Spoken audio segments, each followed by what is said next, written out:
देवशयनी एकादशी व्रत कथा।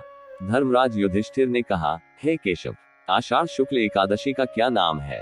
इस व्रत के करने की विधि क्या है और किस देवता का पूजन किया जाता है? श्री कृष्ण कहने लगे कि हे युधिष्ठिर, जिस कथा को ब्रह्मा जी ने नारद जी से कहा था वही मैं तुमसे कहता हूँ।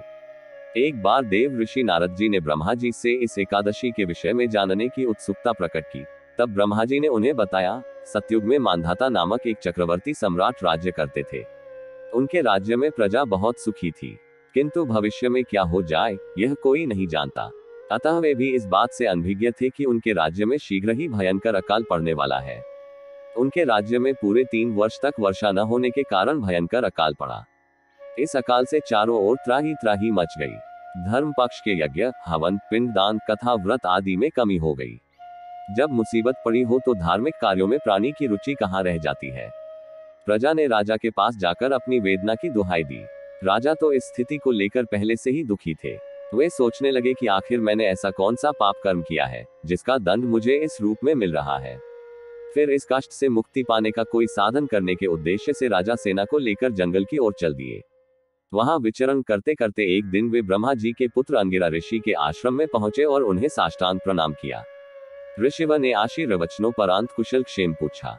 फिर जंगल में विचरने व अपने आश्रम में आने का प्रयोजन जानना चाहा।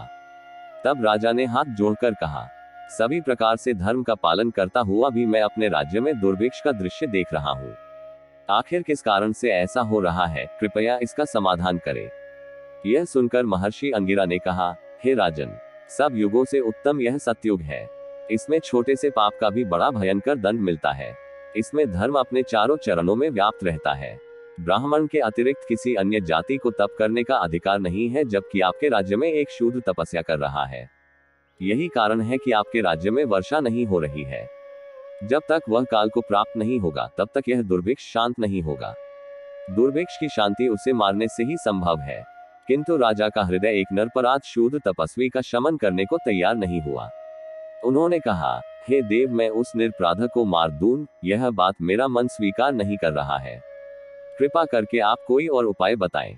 महर्षि अंगिरा ने बताया, आषाढ़ माह के शुक्ल पक्ष की एकादशी का व्रत करें। इस व्रत के प्रभाव से अवश्य ही वर्षा होगी।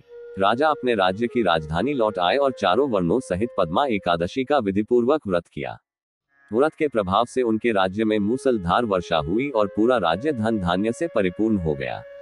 ब्रह्म वैवर्त पुराण में देवशयनी एकादशी के विशेष महात्म्य का वर्णन किया गया है। इस व्रत से प्राणी की समस्त मनोकामनाएं पूर्ण होती है।